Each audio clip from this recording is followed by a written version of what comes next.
मानवी शरीर म्हणजे एक अव्याहत चालणारे यंत्र आहे. मनुष्य काहीच काम न करता स्वस्थ बसून राहिला तरी त्याची शरीर यंत्रणा काम करणे थांबवत नाही. पण ही शरीर यंत्रणा चालण्यासाठी इंधनाची गरज तर भासणारच. गाडीमध्ये इंधन नसल्यास गाडी त्वरित बंद पडते. तसेच मानवी शरीराचेही आहे. मात्र मानवी शरीराचे इंधन पेट्रोल अथवा डिझेल नसून अन्न आहे. आणि या अन्नातील महत्त्वाचे घटक दररोज आपल्या शरीरास मिळाले तरच आपली शरीर यंत्रणा योग्य प्रकारे कार्यरत राहू शकते. मानवी शरीरास पोषक असे घटक जे अन्नामार्गे आपल्या शरीरास मिळतात ते घटक कोणते, हे या व्हिडिओच्या माध्यमातून जाणून घेण्याचा प्रयत्न करूया. कारण हे घटक शरीरास जिवंत ठेवण्यासाठी अत्यंत गरजेचे असतात. त्यामुळे दररोज आपल्या शरीरास हे घटक अन्नाच्या माध्यमातून मिळत राहतील याची काळजी घेणे अत्यंत गरजेचे आहे. प्रोटीन. रासायनिकदृष्ट्या आपल्या शरीरास एकूण 6 प्रकारची द्रव्य गरजेची असतात. यातील पहिले द्रव्य म्हणजे प्रोटीन. मराठीत यास प्रथिन असंही म्हणतात. प्रोटीन हे कार्बन, हायड्रोजन, ऑक्सिजन आणि नायट्रोजन या मूलद्रव्यांचे मिश्रण आहे. प्रोटीनमध्ये कधीकधी फॉस्फरस आणि गंधक हे घटकही समाविष्ट असतात. प्रोटीन्स विविध प्रकारच्या अन्नातून आपल्या शरीरास प्राप्त होत असले तरी सर्व प्रकारच्या प्रोटीन्समध्ये नायट्रोजनचे प्रमाण 16% असतेच. प्रोटीन्समध्ये अमिनो ॲसिड नावाचा एक अत्यंत महत्त्वाचा घटक असतो आणि त्याच्या संख्येवरून प्रोटीनची गुणवत्ता ठरवली जाते. मानवी शरीराच्या वाढीसाठी आणि शरीराची झीज भरून काढण्यासाठी प्रोटीनचा प्रामुख्याने उपयोग केला जातो. कार्बोहायड्रेट्स. कार्बोहायड्रेट्स हा कार्बन, हायड्रोजन आणि ऑक्सिजन या घटकांचे मिश्रण असते. यांना मराठीत कर्बोदके म्हणून ओळखतात.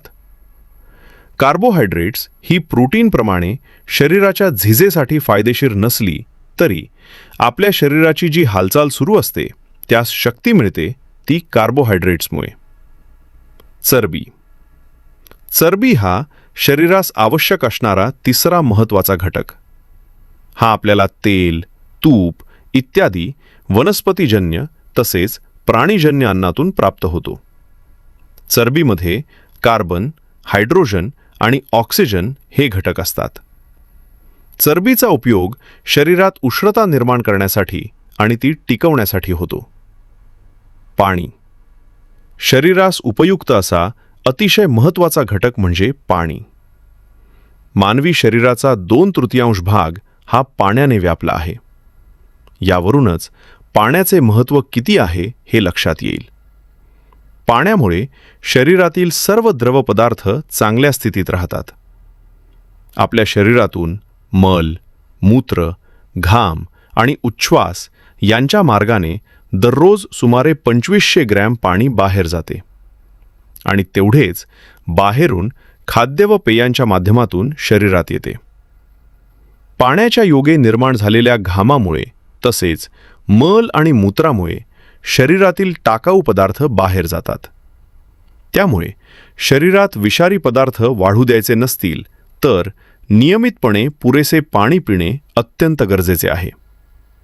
पाण्यामुळे शरीराची उष्णता कायम राहण्यासही मदत होते. खनिज द्रव्य. शरीरासाठी महत्त्वाचा असा 5वा घटक म्हणजे खनिज द्रव्य. ही आपल्या शरीरात मोठ्या प्रमाणात असतात तर काही अतिशय कमी प्रमाणात असतात. त्यामुळे अन्नावाटे यांचे संतुलन कायम राखणे गरजेचे असते. खनिज द्रव्येही शरीरासाठी अत्यंत उपयुक्त असतात. व्हिटॅमिन्स.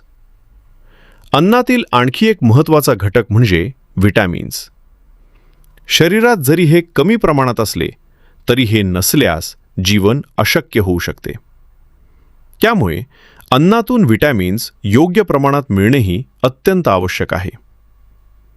उत्तम आरोग्य हाच खरा दागिना ही म्हण आपल्या पूर्वजांपासून प्रचलित आहे. त्यामुळे उत्तम आरोग्यासाठी आपल्या शरीरास वर लिहिलेले 6 घटक योग्य प्रमाणात आणि नियमित मिळत राहतील याची काळजी घेणे म्हणजेच निरोगी आणि दीर्घायुष्याकडे वाटचाल करण्यासारखेच आहे.